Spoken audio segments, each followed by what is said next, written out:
Are there any other questions? Yes, sir, I'm sorry. This question is for Secretary Cisneros. Does housing choice provide for an owner? And such as I know with Centennial Place, Integral and AHA were partners in an ownership entity. And does it provide for an owner? And if so, if not, would it work as well without it? Yeah, I believe it does.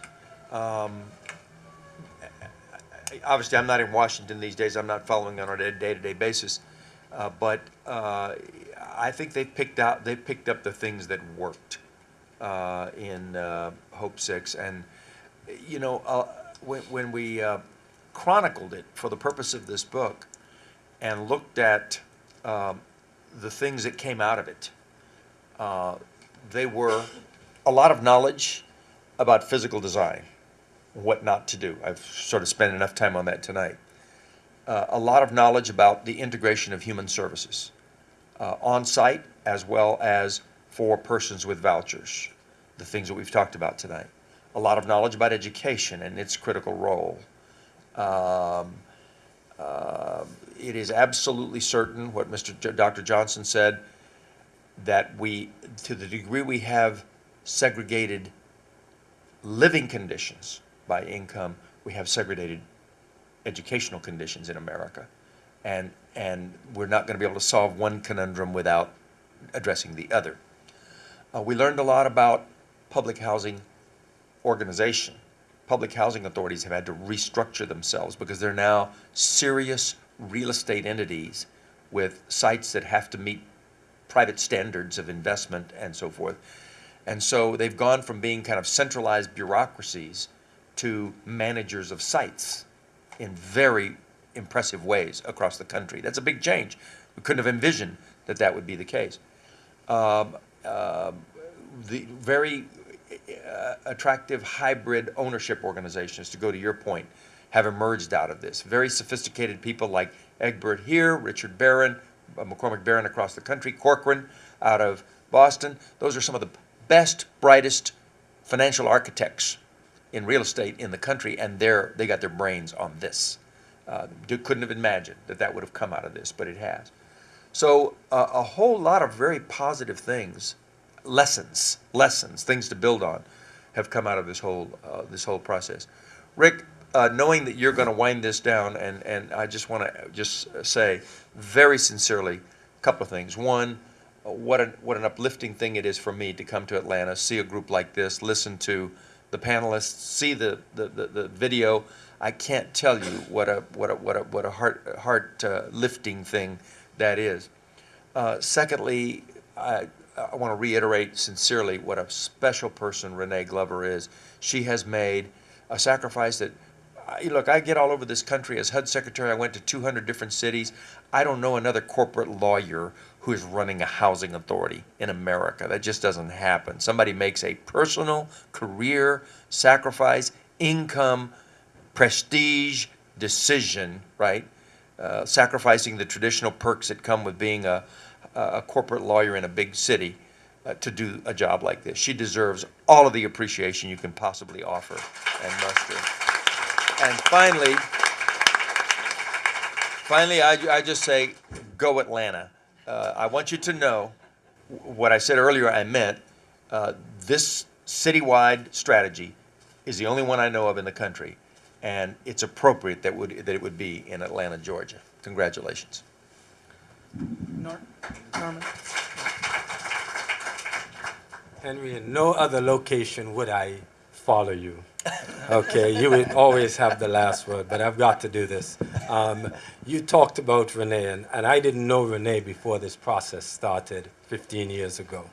She is absolutely one of my closest friends. We probably talk 10 times a week and have for 15 years.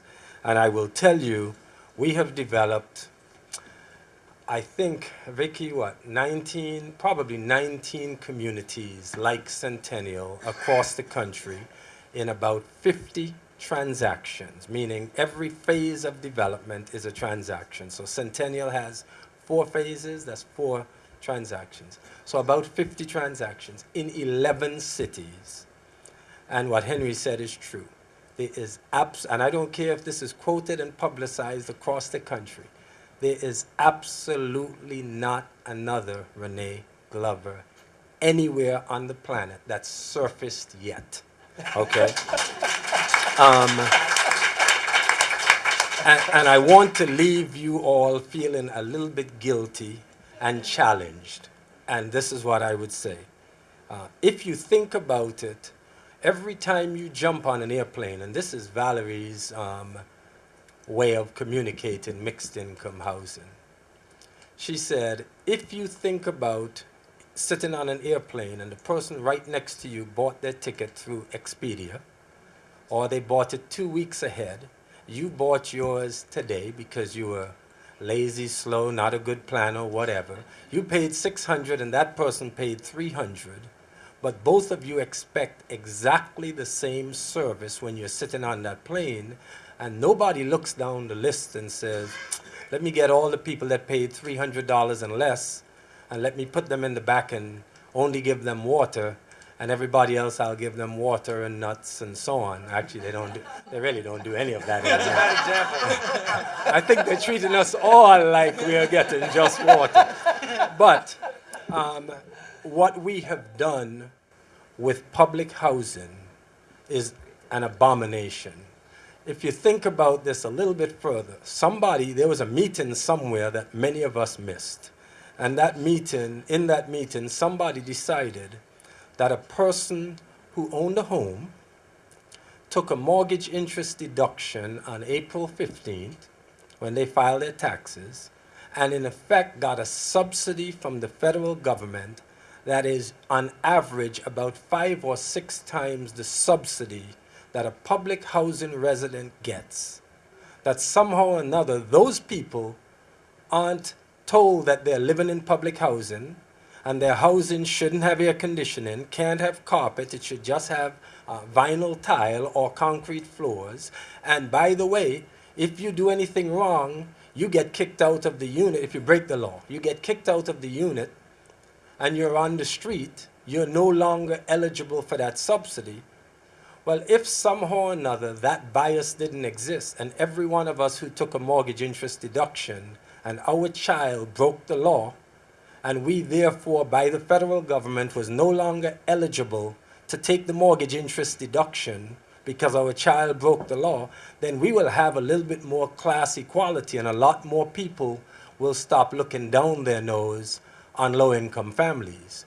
And so there is a tremendous amount of class bias that is at the fundamental or core essence, if you will, of public housing and how it is administered because of who the people in public housing are. And we have decided somehow that it's okay to write off millions of young people every year. We have school systems that large urban school systems are largely juvenile detention facilities holding young men on their way to prison and young women on their way to public housing. And we sanction that, we approve it, because we don't think about it, and we write off all these young people every year. And then we wonder why we have a society that's growing at the bottom, and we have internal deterioration or rotting in our society. But all of us in this room are guilty of helping to make that happen. And we somehow think we live in a meritocracy and that we're just so special and so great that we overcame all these odds. And if those lousy bums would be like us, well, but for the circumstances, those lousy bums would be us. Okay, so that's the challenge. I want you to look at the world a little bit differently and understand just how biased your view is that causes behavior like this and conditions like this to exist in this country for as long as they have.